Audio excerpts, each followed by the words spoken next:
সোমবার রাতে চুরির উদ্দেশ্যে প্রবেশের পর হাতে নাতে ধরে ফেলা হয় চোরকে। টের পাওয়ায় যেন কাল হলো গৃহকর্তা আনোয়ারুল্লাহর। প্রথম হচ্ছে মানে মেরে ফেলছে, মেরে ফেলার পরে ওরা টাকা পয়সা বা স্বর্ণ অলংকার খুঁজছে। মানে ওদের টার্গেট তো হচ্ছে ধরেন মেরে ফেলা। হ্যাঁ, কারণ মেরে ফেলে যখন আঙ্কেল দেখছে কি মৃত্যুবরণ করে ফেলছে নিশ্চিত, আর পুকু হচ্ছে পুকুর উপর বসেছিল একজন আর কি, তো উনি হচ্ছে সেন্সলেস হয়ে গেছে, ওরা ভাবছে উনিও মনে হয় মারা গেছে। এরপরে বাকি সবকিছু খুলে যা যা পাইছে সব নিয়ে নিছে আর কি।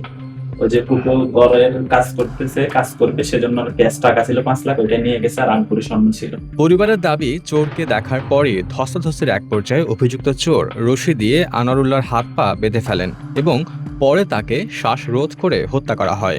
ঘটনার পর থেকেই এলাকা জুড়ে আতঙ্ক ও উদ্বেগ ছড়িয়ে পড়ে।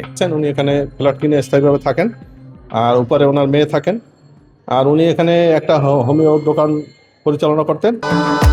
ভবিষ্যৎ হোক নিরাপদ, বিনিয়োগ হোক বিশ্বস্ত, আর আমার পছন্দ সল্ট বে। ওয়েলকাম টু সল্ট বে।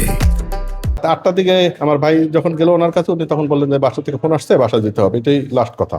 এরপরে যখন বাসায় আসছেন রাত্রে উনি ঘুমিয়েছেন, আর রাত 2টা 38 মনে হয়, এই যে আমরা সিসিটিভিতে দেখেছি যে এই 2জন দুর্বৃত্ত বাসায় ঢুকেছে। পুলিশের বাইরে এসেছিলেন, তারা অনেকগুলি সিসি ক্যামেরা অ্যানালাইসিস করে দেখেছেন যে 2টা 38 ঢুকেছে এবং 5টা 10 বা 15 মিনিট এ সময় বের হয়ে গেছে। নিহত আনোয়ারুল্লাহর পরিবারের সদস্যরা জানান, ফ্ল্যাটের বারান্দা কেটে দুজন চোর বাসার ভেতরে প্রবেশ করেন। পরবর্তীতে মৃত্যুর বিষয়টি জানাজানির পর পুলিশ দ্রুত ঘটনাস্থলে পৌঁছে মরদেহ উদ্ধার করে ময়নাতদন্তের জন্য হাসপাতালে পাঠায়। পুলিশের পক্ষ থেকে জানানো হয়, ঘটনার সঙ্গে আর কে বা কারা জড়িত আছে তা খতিয়ে দেখা হচ্ছে। পাশাপাশি এলাকায় নিরাপত্তা ব্যবস্থা জোরদার করা হয়েছে। হত্যাকাণ্ডের বিষয়টি গুরুত্বের সঙ্গে তদন্ত করা হচ্ছে বলেও জানায় পুলিশ। এদিকে নিহতের পরিবার ও এলাকাবাসী এই হত্যাকাণ্ডের দৃষ্টান্তমূলক শাস্তির দাবি জানিয়েছেন।